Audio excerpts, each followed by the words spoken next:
Hello, I'm Ramsina Aziz, Assistant Professor, Sir Saif College, Talparamba.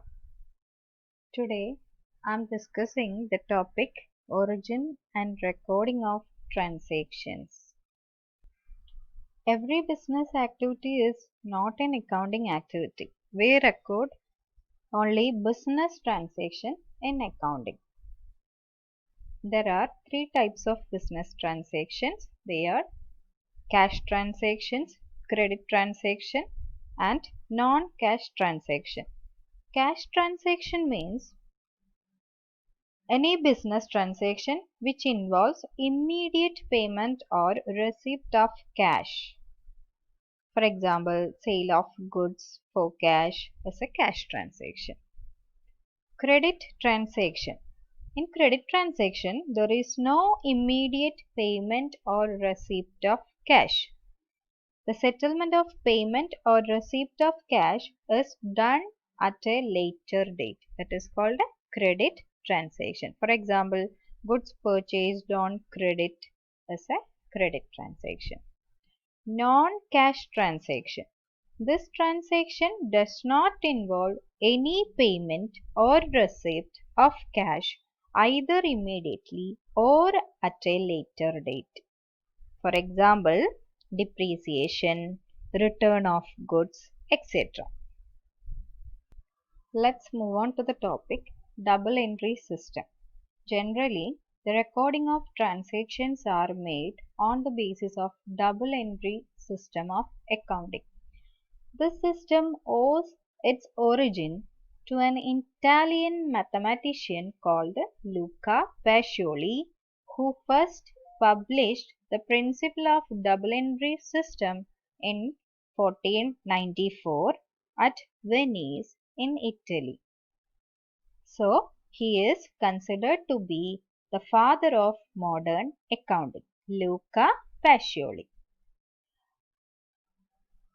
Let's move on to the meaning of double entry system. The double entry system recognizes the fundamental facts that every transaction has two aspects or elements or effect. One is receiving aspect and the other is giving aspect. The receiving aspect of a transaction is known as debit and the giving aspect of the transaction is known as credit. Thus, every transaction has two aspects. Double entry system പ്രകാരം ഒരു ട്രാൻസാക്ഷന് രണ്ട് aspect ഉണ്ടാകും. അതിന് പറയുന്ന പേരാണ് debit aspect and credit aspect. Receiving aspect of A transaction അതിന് പറയുന്ന പേരാണ് ഡെബിറ്റ്. ഗിവിംഗ് ആസ്പെക്റ്റിന് പറയുന്ന പേരാണ് ക്രെഡിറ്റ്. അപ്പൊ നോക്കാം ഒരു example. When Raju sells goods to Balu for rupees 50,000. അതാണ് നമ്മുടെ ട്രാൻസാക്ഷൻ. അതായത് രാജു ബാലുവിന് 50,000 രൂപയുടെ സാധനം വിറ്റു. Raju exchange goods for money. ക്യാഷിനാണ് സാധനം വിറ്റത്. Raju gots money and he gives away goods.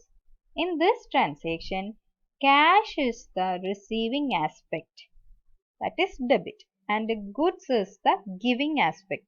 അതായത് രാജു ബാലുവിന് 50,000 രൂപയുടെ സാധനങ്ങള് ക്യാഷിന് വിൽക്കുമ്പോൾ ബിസിനസ് ഫേം രാജുവിന്റെ ബിസിനസ് ഫേമിൽ നിന്ന് പുറത്തേക്ക് പോകുന്നത് എന്താണ്? ഗിവ് ചെയ്യുന്നത് എന്താണ്? ഗിവിംഗ് ആസ്പെക്ട് എന്താണ്? അവിടെ ഗുഡ്സ് ആണ്. അതേസമയം രാജുവിന്റെ ബിസിനസ് ഫേമിലേക്ക് വരുന്ന ആസ്പെക്ട് എന്താണ്? റിസീവിംഗ് ആസ്പെക്ട് എന്താണ്? ക്യാഷ് ആണ് അവിടെ വരുന്നത്. ബിസിനസ് അതായത് സെയിൽസ് നടക്കുമ്പോൾ രാജുവിന് ക്യാഷ് കിട്ടുന്നു, പകരം ഗുഡ്സ് പോകുന്നു. സോ റിസീവ് ചെയ്യുന്ന ആസ്പെക്റ്റിനെ നമ്മൾ പറഞ്ഞു ഡബിൾ എൻട്രി സിസ്റ്റത്തിൽ ഡെബിറ്റ് ആസ്പെക്ട് എന്നാണ് പറയുന്നത്. അപ്പൊ രാജുവിന് കിട്ടുന്നത് ക്യാഷ് ആണ്. അതുകൊണ്ട് ക്യാഷിനെ നമ്മൾ എന്ത് പറയും? ഡെബിറ്റ് ആസ്പെക്ട് എന്ന് ഈ ട്രാൻസാക്ഷനിൽ പറയും. അതേസമയം രാജുവിന്റെ ബിസിനസ് ഫേമിന് എന്താണ് പോകുന്നത്? ഗിവിംഗ് ആസ്പെക്ട് എന്താണ്? അത് അവിടെ ഉണ്ടായിരുന്ന ഗുഡ്സ് ആണ്. സോ അതിനെ നമ്മൾ എന്ത് പറയും? ക്രെഡിറ്റ് ആസ്പെക്ട് എന്ന് പറയും. So In order to record a transaction completely, it is necessary to record both aspects of a transaction. അപ്പോൾ ഡബിൾ എൻട്രി സിസ്റ്റം പ്രകാരം ഒരു ട്രാൻസാക്ഷൻ മുഴുവനായും റെക്കോർഡ് ചെയ്യണമെങ്കിൽ നമ്മൾ ഈ രണ്ട് ആസ്പെക്റ്റും റെക്കോർഡ് ചെയ്യണം. The method of recording the twofold aspect of every transaction is called double entry system. അതുകൊണ്ട് തന്നെ നമുക്ക് പറയാം ഈ രണ്ട് ആസ്പെക്റ്റിനെയും റെക്കോർഡ് ചെയ്യുന്ന സിസ്റ്റത്തിനെയാണ്, അതായത് ഡെബിറ്റ് ആൻഡ് ക്രെഡിറ്റ് ആസ്പെക്റ്റിനെ റെക്കോർഡ് ചെയ്യുന്ന സിസ്റ്റത്തിനെയാണ് ഡബിൾ എൻട്രി സിസ്റ്റം എന്ന് പറയുന്നത്. അപ്പോൾ കൺക്ലൂഡ് ചെയ്ത് പറയുകയാണെങ്കിൽ എന്താണ്? Double entry system is the system of recording both aspects of every transaction in order to maintain the equality between debit and credit. ഡെബിറ്റിന് തുല്യമായ credit ഉണ്ടാകും എല്ലാ ട്രാൻസാക്ഷൻസിനും അക്കൗണ്ടിങ്ങിലെ ഡബിൾ എൻട്രി സിസ്റ്റം പ്രകാരം. This is otherwise known as dual aspect principle in accounting. What is it called?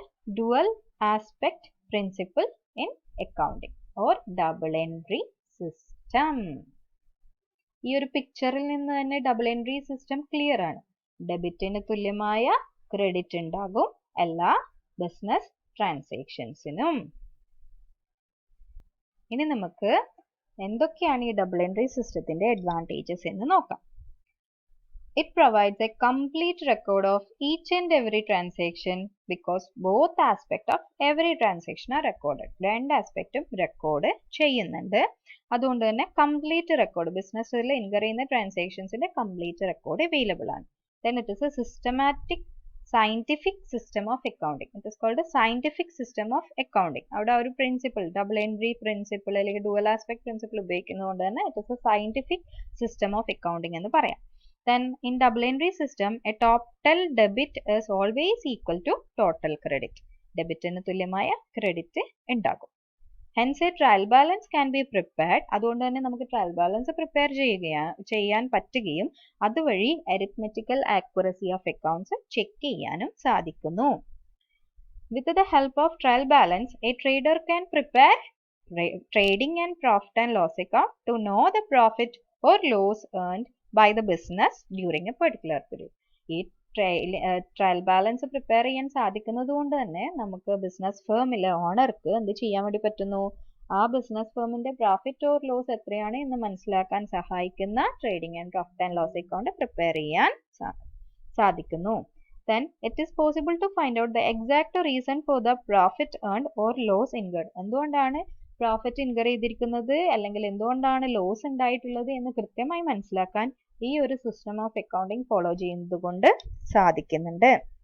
Under this system, all business transactions are recorded completely, perfectly and systematically. Therefore, chances of errors and frauds are reduced. അതായത് ഒരു particular system follow ചെയ്യുന്നത് കൊണ്ട് തന്നെ errors and ഓരോ transaction record ചെയ്യുന്നതിലും errors and fruits ഉണ്ടാവാനുള്ള സാധ്യത കുറവാണ്.